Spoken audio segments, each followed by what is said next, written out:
আমরা এখন কুলডিহা ফরেস্টের ভেতরে চলে এসেছি।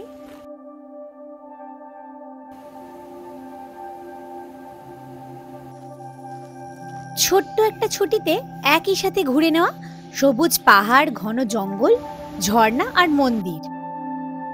জঙ্গল সাফারিতে বন্যপ্রাণের দর্শন, চাইলে এর সাথে বেরিয়ে নেওয়া যায় সমুদ্রেও। একসাথে সব আছে পড়শি রাজ্য ওড়িশার এই অঞ্চলে, যেখানে প্রবেশ করেছে পূর্বঘাট পাহাড়ের একটা অংশ। এমন একটা রিসর্টে থাকা যেখানে বারান্দার সামনেই উঁচু জঙ্গলাকীর্ণ পাহাড় সারি। সামনের পাহাড়ে সিঁড়ি ভেঙে উঠেই ঝর্ণাধারার নিচে 5টি শিবলিঙ্গ। কলকাতা থেকে 1 রাত 2 দিনের একটা দারুণ বেড়ানোর হদিশ রইল আজকের এই ভিডিওতে। পুরো জঙ্গলের মধ্যে, বহির্জগৎ থেকে সম্পূর্ণ কাট অফ একটা জায়গা। জঙ্গলের গভীরে কোথায় থাকবেন তারও খোঁজ রইল এই পর্বে। শেষ পর্যন্ত কিন্তু দেখতে হবে ভিডিওটা। ভোর ভোর হাওড়া স্টেশনে পৌঁছে দেখি পাশাপাশি 2টো প্ল্যাটফর্মে দাঁড়িয়ে আছে 2 রকম রঙের বন্দে ভারত ট্রেন। জানা গেল সাদা নীলটা যাবে রাউরকেল্লা, আর এই কমলা রঙার ট্রেনটা পুরী বন্দে ভারত এক্সপ্রেস, যাতে চড়েই আজ আমরা যাব ওড়িশার বালেশ্বরে। সকাল 6টা 10-এই ছেড়ে দিল ট্রেনটা। দ্রুত গতিতে ছুটে চলা ট্রেনে বসে বাইরের দৃশ্য দেখতে দেখতে সকালের চা বিস্কুট, সাথে খবরের কাগজ।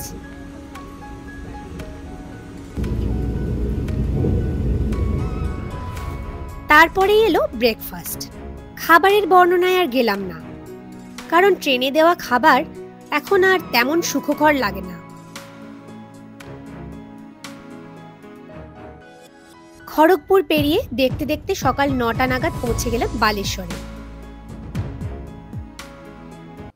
হাওড়া থেকে সকাল 6টা 10-এর পুরী বন্দে ভারতে চেপে আমরা জাস্ট এসে পৌঁছালাম বালেশ্বর স্টেশনে। এই বালেশ্বর মানে বুড়িবালাম নদী, চাঁদিপুরান সি আর বাগদা দুবলাগুড়ি যাওয়ার গেটওয়ে। তবে এবারে আমরা সি বিচের দিকে যাব না, এবার আমরা যাব একটু পাহাড় জঙ্গলে। এই বালেশ্বর স্টেশনে নামিয়ে দিয়ে এই চলে যাচ্ছে পুরীর দিকে বন্দে ভারত এক্সপ্রেস। আমরা এখন ওভারব্রিজ দিয়ে ওই পারে যাচ্ছি, ওখানে আমাদের গাড়ি অপেক্ষা করছে। তাতে করে আমরা এখন যাব পঞ্চলিঙ্গেশ্বর। আর আজকেই আমাদের প্ল্যান আছে পঞ্চলিঙ্গেশ্বর থেকে যাব কুলডিহা ফরেস্ট। সকাল থেকে মেঘলা থাকার পর এখন রোদ ঝলমলে আকাশ। আগে থেকে বুক করে রাখা রিসর্টের পাঠানো গাড়িতেই রওনা দিলাম 30 কিলোমিটার দূরে পঞ্চলিঙ্গেশ্বর। বালেশ্বরের পূর্ব প্রান্তে যেমন উপকূলবর্তী চাঁদিপুরন সি, বাগদা দুবলাগুড়ি সি বিচ, তেমনই পশ্চিম প্রান্তে পাহাড় জঙ্গল। পূর্বঘাট পর্বতমালার কয়েকটি পাহাড়ের রেঞ্জ রয়েছে এই অঞ্চলে, যার মধ্যে একটা হলো নীলগিরি পাহাড়। পাহাড়ের নিচেই রাজবাড়ি, মন্দির নিয়ে ছোট্ট শহর নীলগিরি। এখান থেকেই বেঁকে গেছে পঞ্চলিঙ্গেশ্বরের রাস্তা। একটা মোড় থেকে পথটা চলে গেছে সোজা পাহাড়ের দিকে। 24 বছর আগে যখন এসেছিলাম তখন বন্যতা আর নির্জনতায় মোড়া পঞ্চলিঙ্গেশ্বর যেরকম ছিল, আজ তার অনেকটাই পরিবর্তন হয়ে গেছে। পথের দুধারে এখন প্রায় গোটা 20 লজ।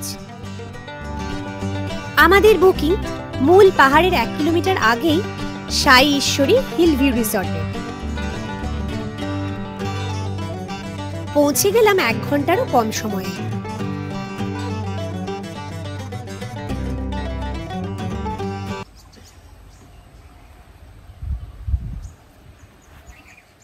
সবুজের মাঝে সুন্দর পরিবেশে এমন সাজানো গোছানো রিসর্টটা প্রথম দর্শনেই ভালো লেগে গেল।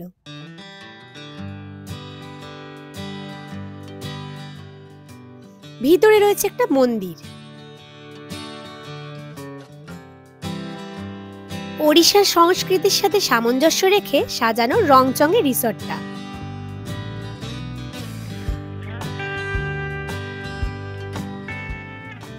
এই রিসর্টের কর্ণধার মনোরঞ্জন দাস কুলডিহা ফরেস্টের একজন গাইড আর বার্ড ফটোগ্রাফার। জঙ্গলে পাওয়া হরেক রকম পাখির ছবি রিসর্ট জুড়ে।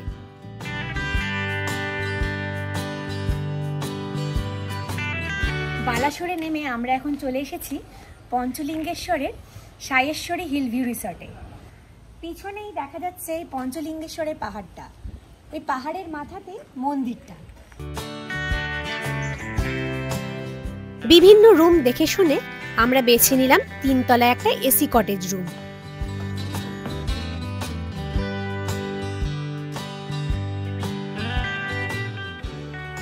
সামনেই বারান্দা আর সেখান থেকে পাহাড়ের দারুণ ভিউ। এই হলো পঞ্চলিঙ্গেশ্বরের হিল ভিউ রিসর্ট, আর এই আমাদের সামনেই রুম, আর তার সামনেই দেখা যাচ্ছে পঞ্চলিঙ্গেশ্বর পাহাড়। এই সামনের বাড়িটাতেও প্রচুর রুম রয়েছে, এসি নন এসি। আর আমরা নিয়েছি এটা একটা 3 তলা, এটা একটা কটেজ রুম। এখানে রয়েছে 2টো রুম, একটা এই রুমটা আর একটা হচ্ছে এই রুমটা। 7 নম্বর কটেজ, এর নাম পাখিদের নামে সব এখানকার রুমগুলো। এই আমাদের রুমের নাম হচ্ছে পার্পল রাউন্ড সানবার্ড। দেখে নেওয়া যাক রুমের ভেতরটা। Basic room, queen size bed, sofa, chair, আলমারি, আয়না আর এসি। বেড, দুজনের জন্য এসি রয়েছে। এখানে একটা আলমারি, আর এই একটা টেবিল কাম মিরর, আর এখানে রয়েছে 2টো চেয়ার দেওয়া প্লাস্টিকের। টিভিটা আছে, কিন্তু টিভিটা বলছে এখন চলছে না। বেশিরভাগ হোটেলে গিয়েই দেখি যে টিভি থাকে, অথচ চলে না। এইটা একটা টেবিল কাম কাভার মতন দেওয়া রয়েছে। এখানে একটা জানলা, পর্দার সরালে পিছনে মাঠ ঘাট তাল গাছ এসব রয়েছে। হচ্ছে বাথরুমটা ঠিক আছে, সাইজ মোটামুটি পরিষ্কারই আছে। গিজার দেখতে পাচ্ছি না। আর এই সবচেয়ে ভালো হচ্ছে এই ব্যালকনিটা, এটা খুব সুন্দর। সামনের এই পাহাড়টার পুরো একটা দারুণ ভিউ পাওয়া যাচ্ছে। এই জন্যই নামের হিল ভিউ রিসোর্ট। বারান্দায় বসে পাহাড়ের দৃশ্য দেখেই কাটিয়ে দেওয়া যায় অনেকটা সময়। রুম আর বাথরুম খুব বড় না হলেও পরিষ্কার পরিচ্ছন্ন। এসি রুমের ভাড়া থাকা খাওয়া নিয়ে জনপ্রতি 1500 টাকা।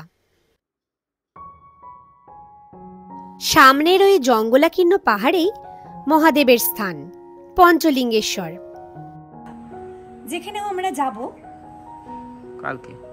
কালকে সকালে। আজ থেকে 24 বছর আগে লাস্টবার যখন পঞ্চলিঙ্গেশ্বর এসেছিলাম, তখন এই রিসোর্টটা ছিল না, শুধু ওইদিকে ওটিডিসির পান্থনিবাসটা ছিল। একদম নির্জন জায়গা ছিল। পান্থনিবাসের বারান্দায় বসে পিছনের ওই পাহাড় থেকে অনেক সময় বন্য জন্তু জানোয়ারের আওয়াজ, পাখির ডাক, ময়ূরের ডাক এসব পেতাম। আর এখন আসার পথে দেখলাম অসংখ্য লজ আর রিসোর্ট হয়ে গেছে। এখন অবশ্য পান্থনিবাসটা বেসরকারি লিজে দিয়ে দিয়েছে। শুনলাম একটা রিসোর্ট হয়েছে, কেয়ার রিসোর্ট, বড় রিসোর্ট হয়েছে। এই পাহাড়ের ওই দিকের রয়েছে সিঁড়িটা, ওই সিঁড়ি দিয়ে উঠে বেশ খানিকটা উঠলে ওখানে রয়েছে ওই পঞ্চলিঙ্গেশ্বরের যে দেবতার স্থান, আসল 5টা শিবলিঙ্গ, এবং ওখানে রয়েছে মন্দির আর পুজো দেওয়ার জায়গা। কিন্তু আপাতত এই ব্যালকনি থেকে সামনের সবুজ পাহাড়টার একটা ভিউ দেখে আমরা এখন সময় কাটাচ্ছি। আশপাশের অনেক পাখির আওয়াজ পাওয়া যাচ্ছে।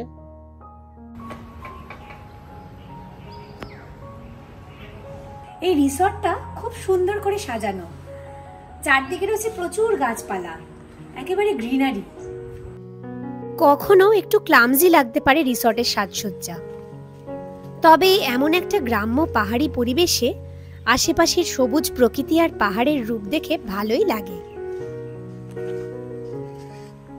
কুলডিয়া ফরেস্টটা হলো এই পাহাড়টার পিছন দিকটাতে, কিন্তু আমাদের যেতে হবে রাস্তাটা ঘুরে অনেকটা দূরত্বে। এখান থেকে প্রায় 30 কিলোমিটার, 1 ঘন্টা মতন সময় লাগবে। আমাদের এবারের পঞ্চলিঙ্গেশ্বর আসার মূল উদ্দেশ্য কুলডিহার জঙ্গল সাফারি, যা অ্যারেঞ্জ করে এই রিসর্টেরই কর্ণধার মনোরঞ্জন দাস। আর্লি লাঞ্চ সেরেই আমরা বেরিয়ে পড়ব এখান থেকে 30 কিলোমিটার দূরের কুলডিহায়। লাঞ্চ করে যাব কুলডিহা ফরেস্টের দিকে।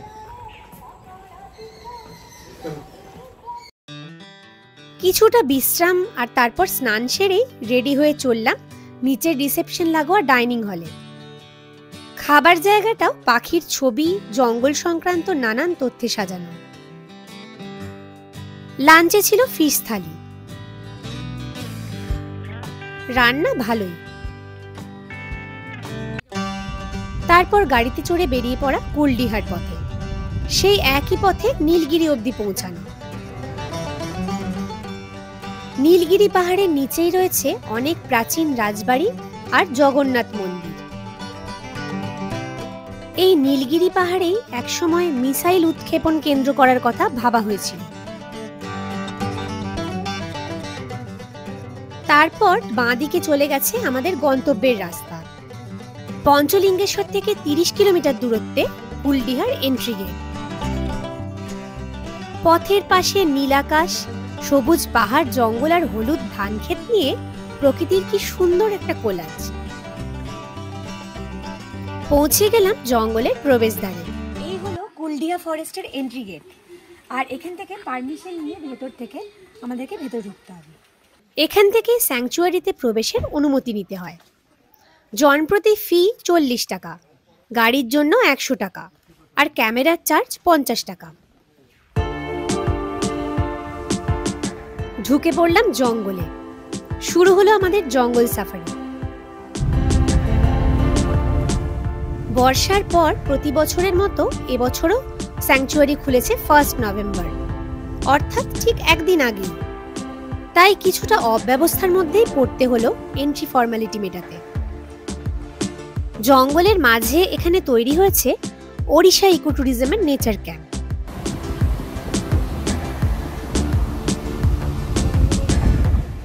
এক জায়গায় পেরোলাম একটা নদী। শিমলিপাল ফরেস্টের একটা এক্সটেন্ডেড অংশ হলো এই কুলডিহা। পূর্বঘাটের অনুচ্চ পাহাড় সারিতে ঘেরা 272 বর্গ কিলোমিটার এলাকা জুড়ে বিস্তৃত এই জঙ্গল 1986 সালে ওয়াইল্ড লাইফ স্যাংচুয়ারির তকমা পেয়েছে। আমরা লালমাটির পথে এগিয়ে চললাম গভীর জঙ্গলের দিকে। একটা পাহাড়ি টেরাইন আর ঘন জঙ্গল, শাল, শিমুল, শিশু, বহেরা, আম প্রভৃতি গাছের সাথে এই জঙ্গলে বসবাস হরিণ, গাউর, বাঁদর, ওয়াইল্ড ক্যাট, জায়ান্ট স্কুইডল আর বিভিন্ন প্রজাতির পাখিদের। শুনেছি কখনো দেখা মেলে হাতিরও।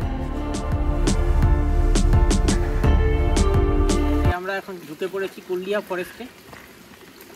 ফরেস্টটা বেশ ডেন্স, আশপাশে অনুচ্চ পাহাড় দিয়ে ঘেরা, বেশ ভালো। অনেক পাখি ডাকছে, চারপাশে গাছগুলোতে প্রচুর পাখি ডাকছে, এখনো অবধি সাইটিং হয়নি। আর এই ফরেস্টের এন্ট্রিটা জাস্ট 1 নভেম্বর, মানে গতকাল খুলেছে এবছরের জন্য। আজকে 2 নভেম্বর, সেকেন্ড ডেতেই আমরা চলে এসেছি। দেখা যাক, আরও ভেতরে যাবো এই রাস্তাটা দিয়ে। বর্ষার পর বেশ ঘন জঙ্গল, বিভিন্ন রকমের পাখির আওয়াজ এখানে।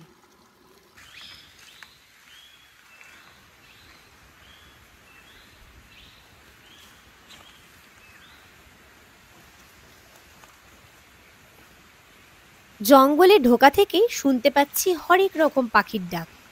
তবে এই ঘন জঙ্গলে তাদের স্পট করে ছবি তোলা সম্ভব হচ্ছিল না।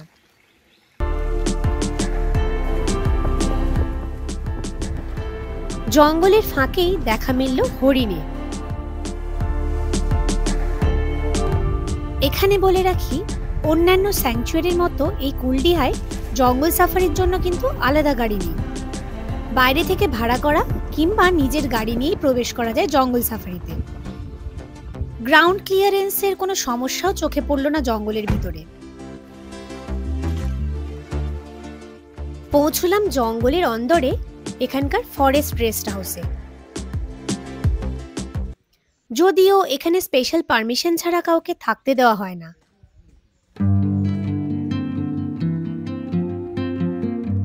একপাশে একটা ওয়াচ টাওয়ার বানানো,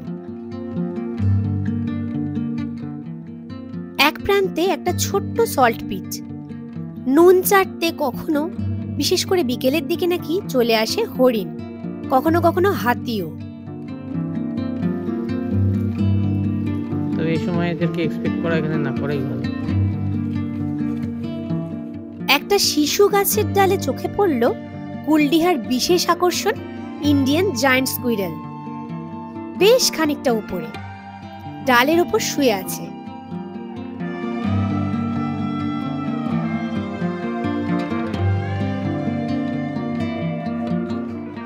আরেকটা গাছে দেখা মিলল এই প্রজাতির একটি বাচ্চা স্কুইরেল। এবছর বর্ষাটা বেশি হওয়ায় জঙ্গল খুব ঘন, তার উপর একটু মেঘলা হয়ে গেছে এই অপরাহ্নে, তাই বন্য জন্তু বা পাখিদের খুব ভালো সাইটিং হলো না এই যাত্রায়। এরপর চললাম ঘন জঙ্গলের মাঝে একটা ঝর্ণায়। গাড়ি থেকে নেমেই ঝর্ণায় পৌঁছানোর পথে একটা জায়গায় প্রচুর প্রজাপতি।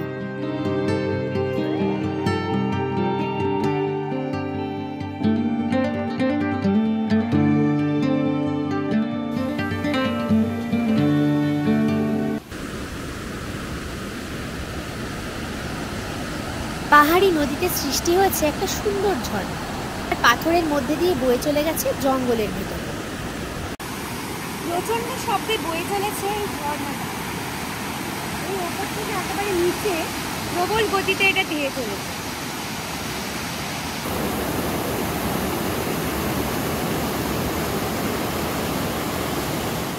শুনলাম কুলডিহা ফরেস্টের অন্দরে এই স্পটের নাম গড় শিমলিয়া। এরপর শেষ বিকেলে পৌঁছানো জঙ্গলের মধ্যেই ওড়িশা ইকোট্যুরিজমের ঋষিয়া নেচার ক্যাম্পে। জঙ্গলের মধ্যে একটা দারুণ থাকার জায়গা, টেন্ট অ্যাকোমোডেশন, কিন্তু বাথরুম অ্যাটাচড। নেচার ক্যাম্পের বুকিং হয় ওড়িশা ইকোট্যুরিজমের সাইট থেকে। শেষ বিকেলে চলে এসেছি ঋষিয়া নেচার ক্যাম্প। এটা হলো ওড়িশা ইকোট্যুরিজমের প্রপার্টি। এখানে সবগুলোই টেন্ট রয়েছে। এইগুলো হচ্ছে টেন্ট অ্যাকোমোডেশন। এরকম 8টা না 9টা টেন্ট রয়েছে, যার উপরে আবার শেড রয়েছে যাতে গরমকালে গরম না লাগে। কিন্তু টেন্টগুলো সবকটা অ্যাটাচড পার। আমাদের অ্যাকচুয়ালি এখানেই এবারে থাকার প্ল্যান ছিল, কিন্তু এখানকার রিভিউ পড়লাম যে ইদানিংকালে মেনটেন্যান্সের একটু প্রবলেম আছে এই টেন্টগুলোর। সেখানে কোনো মোবাইল নেটওয়ার্ক নেই, কাজেই বাইরে যোগাযোগ করাটা খুব প্রবলেম। সেই সব কথা ভেবে এইবার এখানে না থেকে আমরা এবারে রয়েছি পঞ্চলিঙ্গেশ্বরে। ওখান থেকে ডে ট্রিপে এই কুলডিহা ফরেস্টে এসেছি। তবে এই নেচার ক্যাম্পটায় থাকতে পারলে এটা কিন্তু একটা অসাধারণ অভিজ্ঞতা, যা দেখে বোঝা যাচ্ছে। একদম পুরো জঙ্গলের মধ্যে, একদম পিন ড্রপ সাইলেন্স, নির্জনতা, যারা নির্জনতা পছন্দ করে, একদম বহির্জগৎ থেকে সম্পূর্ণ কাট অফ একটা জায়গা। শুধু পাখি আর ঝিঝির ডাক শোনা যাচ্ছে এখানে। আর শুনেছি নাকি সন্ধ্যের পরে প্রচুর জোনাকি দেখা যায় এখানে। আর এর কাছেই রয়েছে ঋষিয়া ড্যামটা, সেটাও একটা দ্রষ্টব্য। আমরা এখন এই ঋষিয়া ড্যামের দিকে যাব। এ সময় কোনো বোর্ডার তো দূরের কথা, কোনো মানুষই চোখে পড়ল না এই সুন্দর নেচার ক্যাম্পে।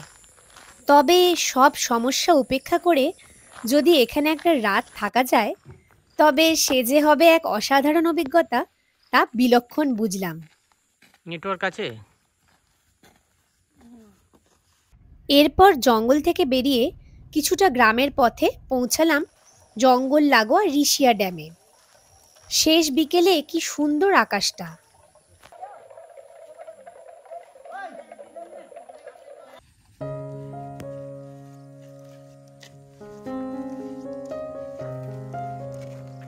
একপাশে ঢেউ খেলানো পাহাড় সারি, আর তার নিচেই ড্যামের জলাধার। ড্যামের শেষ প্রান্তে মেঘের আড়ালে অস্তমিত সূর্য। দিনের শেষে আমরা চলে এসেছি কুলডিহা ফরেস্টের ঠিক বাইরেই ঋষিয়া ড্যামের পাশে। আকাশে লেগেছে লাল রং, জলে তার প্রতিবিম্ব।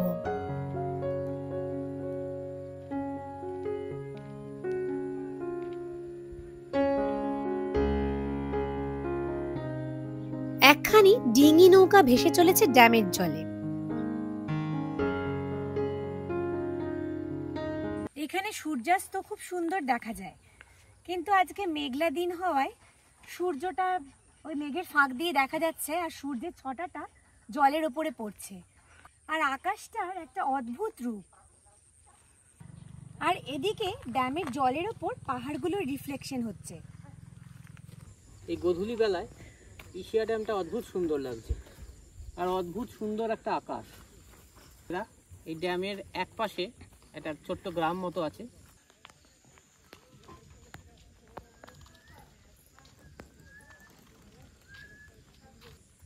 আর এই সুন্দর ড্যামটা, সূর্যটা জাস্ট অস্ত গেল, আর উল্টো দিকে আবার চাঁদ উঠেছে।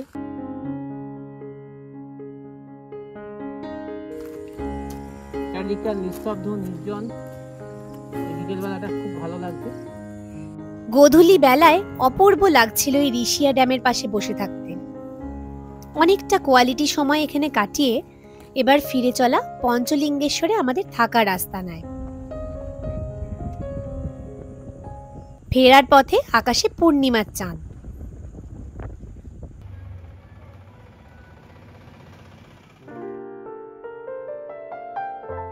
রিসর্টে ফিরে বারান্দায় বসে চা আর চিকেন পকোড়া।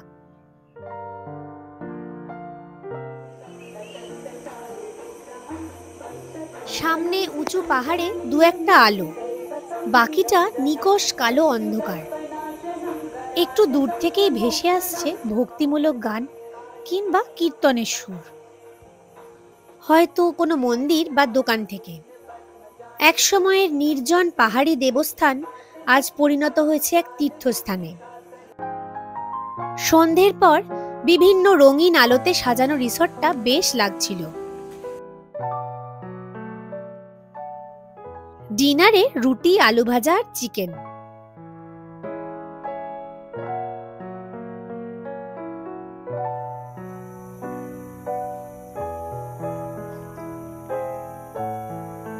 তারপর লনে আর বাগানে খানিক পদচারণা করে নিদ্রা যাপন।